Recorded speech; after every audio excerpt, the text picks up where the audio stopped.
Aren't we supposed to be talking about MIGs the entire time? Oh, yeah. MIGs. Just put MIGs in capital letters at the very end of our interview. About how much we appreciate them and love them. MIGs. MIGs. So, you can do me a favor, put the MIGs in the very last page in very small print. Yes. About like that big. Photo like. Yeah. Oh, those dastardly bastards scorned us the last time. They did. They did. They got us. Took over our pulse space. That's right.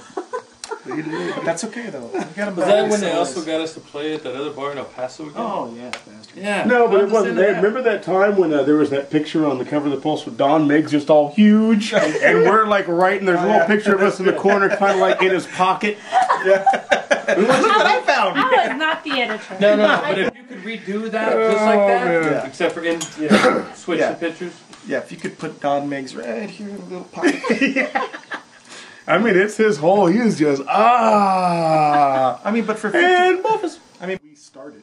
There were actually a few places that we could all play. And there was this nice little thing, you know, like up-and-coming bands would play at this certain place until they got a little bit better. And then they could go to this venue, and then finally to the main venue. And everybody just helped each other out, but that's all gone now. It's really hard to... Do you think it's more competitive now? It's more... You know, my idea of what we get here, like even when there were some extra bars and stuff to play in, and there were those kind of levels where bands could get started and bands could kind of grow to something.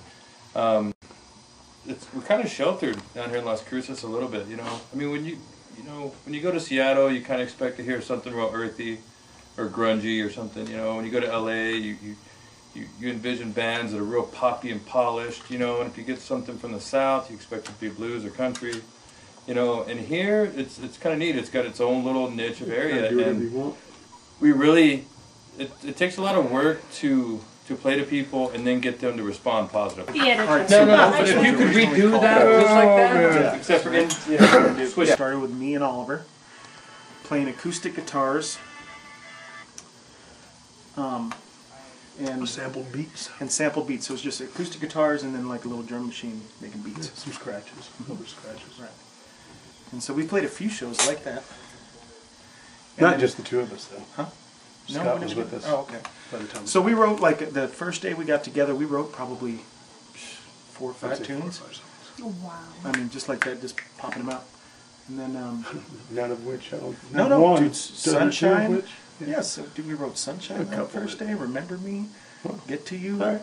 I stand corrected. I stand corrected. Anyway, so after we did that, we were like, wow, that's the most amazing thing that's ever done. Yeah, it was pretty good. It was pretty good. It's good. So then we said, you know what, we need another guitar player. Scott, who was originally in a band with Oliver, lives across the street from Oliver. Yeah. So we said, we need a guitar player, call Scott. So Scott came over, learned the tunes, and it was us three for a while as Goat Yes, just the playing shows. So acoustic guitars, singing, and then sampled beats. Okay. Right? We did that for a while. And then we realized that there was no bottom in any of it, really. Bottom end, So and there was it was- really only there's about 10 people that we really wanted to play bass, and none of them could do it. So we got Reed. There were actually only 2 people. There were 2. that were like we considered to bass, and that was the bass player in his band and the bass player in my band. Yeah. So me and the bass player have been playing in a band since 1993. Yep. Yeah. I played in the band with him for like a month. Yeah. Yeah. So me and the bass player know each other. So bass player had a little studio at his house, and he was already in a couple bands. He's the bass player for the Liars, and then he was bass player for Words Like Knives. Yeah. And then we Somebody's Weird, Somebody's still Weird, doing some and stuff. So I said, well, let's just go to your studio. We record it if you want. Throw some bass stuff on it. Just But I mess knew, around. but I knew we'd do it anyway. And then so we played a show shortly after we recorded. It's like, why don't you just come down and just play the show? I go, you already know the notes. So we did. And then I think he's played every show after that. Yeah. And then we were playing a show down at the club. So it was just the 4 of us, still sampled beats. And that went on for about a year. I don't know, about a year. I think it was a year. It was about a year. It was a while. It was a while. So then we played a show at the club With Words Like Knives. with Words Like Knives, which happened to be our bass player's band. And they opened up. They No, had to yeah. have opened. So they opened, and then we played, and in the We middle probably of it, played a full set. Yeah, we I'd say, played a near full the set. end of it.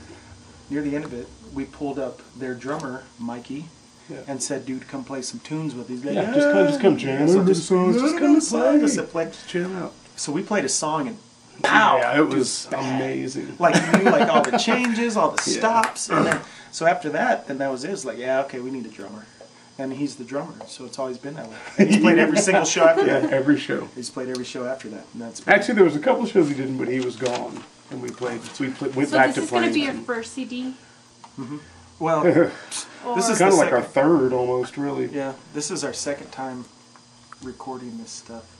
It just never came out right the first time. I mean, not that it wasn't right, but So they're the same songs that you've recorded? no, we before? added a couple. Yeah, there's a ones. couple of new ones.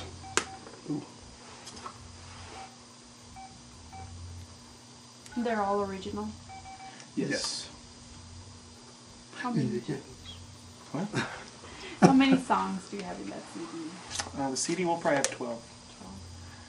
10 to 12. Could be 10. Could be 20. Second time recording this stuff.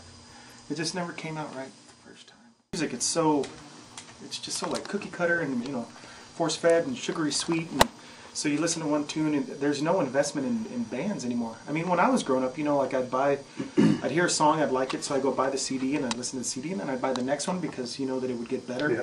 And then the next one after that would get better, but there's not that kind of involvement with music And anymore. how would you say you guys differ from those bands that are, Dealing you for know... us to put one in the cedar exactly- chest, you know. exactly- Well, Which we to learned me is good probably because anyone some LA that we've stuff that run we are into not that modern day really pop. is a lover Yeah, of music You know, in general, we don't look. not a specific genre of music, but is a lover of music, has always loved Bofus.